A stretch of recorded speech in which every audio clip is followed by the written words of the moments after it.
I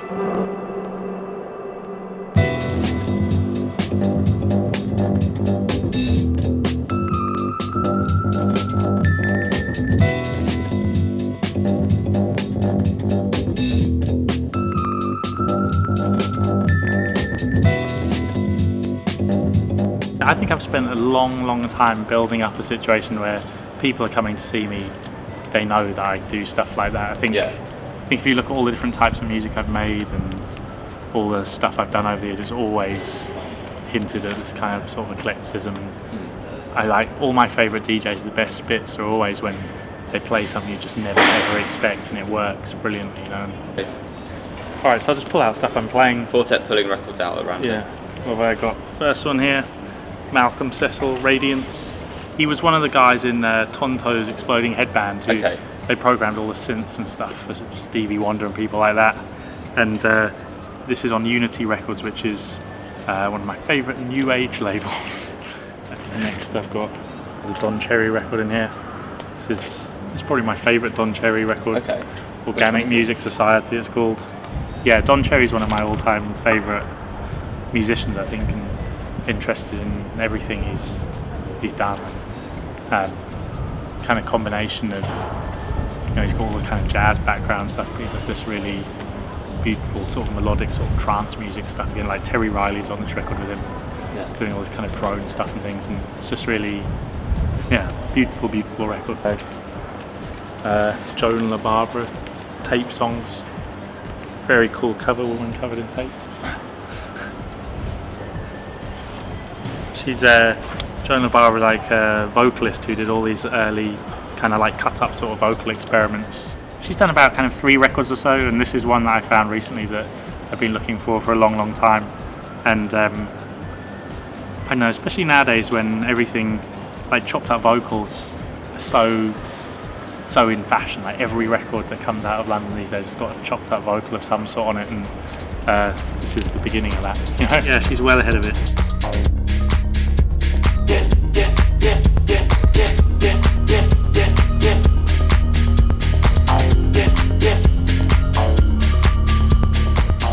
I probably wouldn't take vinyl to a festival anymore. If I'm going to be in some dusty tent somewhere, then I would I'd probably take CDs for stuff like that. But anywhere I'm going where I know that they're going to be set up for it, then I usually take records. I've just got better music on records. I'm more organised with it. It's just like, it's more kind of normal to me. Like the CD stuff, you've got to like digitise tracks and find them all, and there's more preparation somehow. For me, the biggest problem is that like if I'm not playing vinyl, especially I see it with people playing Serato all the time, is they spend the whole night at the club looking at the laptop screen, and they could be at home. They don't even notice the people. Like, I want as little visual information as possible. All I want to see is the needle and knowing how far it's got to go in, so that I interact more with the people around me and actually get a sense of what's happening in the room.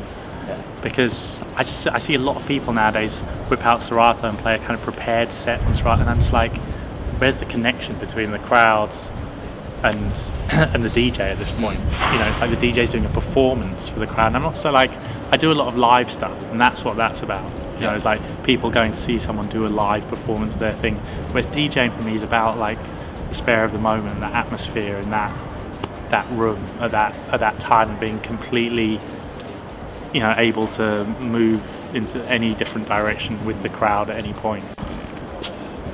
If people playing digital files all night, I can find it more kind of fatiguing, you know, like, especially a lot of DJs now are like, you know, have all their tracks kind of leveled out and kind of mastered essentially, that they're playing from the Serato or whatever, but it means everything's just at this kind of like one level. Like, if you went to see Harvey or something, you know, like the levels all over the place, like it's changing, dynamic. It's like really dynamic. I think that's kind of important, and it just doesn't sound, the treble doesn't sound as aggressive on the records. Like, it can sound shit sometimes, more kind of fuzzy and things, but I know somehow it's often more interesting, you know.